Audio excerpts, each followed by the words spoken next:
Hi, it's Traven here. Thanks for coming back to my next video on setting a compelling goal. And as usual, I'm going to start off with this beautiful quotation from Sunai, who is NLP master trainer, etc.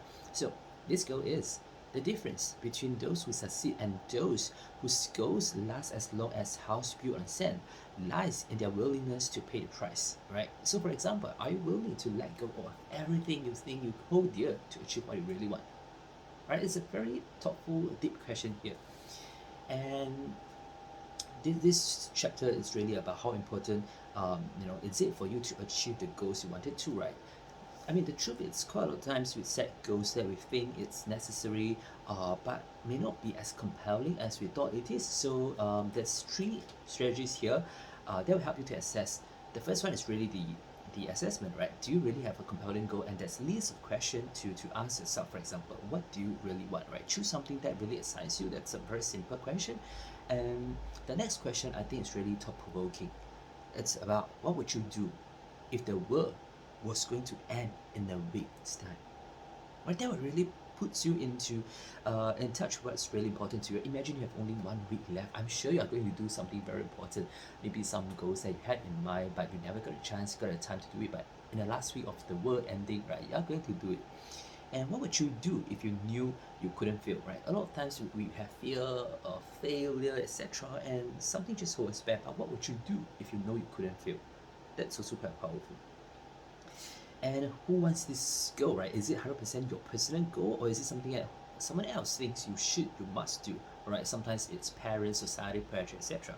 And what would having this goal give you? What values does it underpin for you, right? Values let you know what's important for you. So values is so important, and perhaps you want to give a skill 1 to 10 how important is this to you, whether it's about losing weight, whether it's about gaining earning more money, etc. Right? And you have to also see this image about who will you be when you have achieved this goal, and imagine yourself.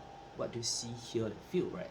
So basically, you got to just maybe list all the goals down and also prioritize again through all the questions by listing down, say for example, the top 3 goals, right? And prioritize accordingly. So that's the second strategy. I think is also very cool because it gives you a logical levels of change, and it covers in the appendix here with a very beautiful pyramid shape here. So basically, it started off by the first level is to move down a level and ask yourself, right, who that means you are. What's your identity as you reach for that goal, right? And what does it need to be to attain it? So this is a very high level thing. And the second question is about what values and beliefs will serve to underpin and drive you towards that goal. So that's also on the belief value stuff. Then the third question is on what skills do you need to apply to achieve it. And the fourth level is what actions will you actually take. All right. And last but not least, how can you adapt your current modules operandi? I think it's about environment to accommodate your goal, right? Because sometimes you want to achieve that, but your environment might not allow you to achieve it. So the whole point of this logical levels of change is about for you to get congruence and align with your values and identity itself. Otherwise, it might not be compelling enough for you to achieve your goals, right? And then the third strategy in this topic is about anchoring, right? So this is also a check for you to see if you are fully aligned with your compelling goal. So the angle here we're talking about is about a visualization of you achieve it. For example, right, you may want to close your eyes, right, and think about you achieving your goal. Make it present. Make it present by imagining right now you have achieved it, right, and that you are that person who have achieved the goal. Maybe how many millions, maybe how many houses. I mean, that's the materialistic, but it can be whatever goal, that can be the lifestyle, can be value. And what do you really see when you achieve that, and what do you hear from that? Picture it, pump up the volume. What's happening? Feel it, right? Make it an action movie.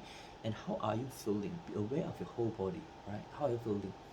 The goal, perhaps to some places, and whatever goal you have, just imagine it, anchor that feeling, right? Make sure all your senses are actually alive and pretty chill with the experience of you having achieved your goal, right? So putting all together, um, you have to make sure that the goal is not only just realistic but also compounding. Otherwise, you're just not working towards it. And when your goal is compelling, you're just naturally motivated and focused even when people try to distract you from it, right? So it's just so many distractions. So make sure that whatever goal is set, it has to be compelling, and then we will just take actions accordingly. And I believe that dreams and goals will stand and come true. Right, so that's all for this chapter, and in next chapter we're still talking about goal, but this time it will be about reframing. And reframing is also a key concept, strategy, technique used in NLP. So see you in the next video.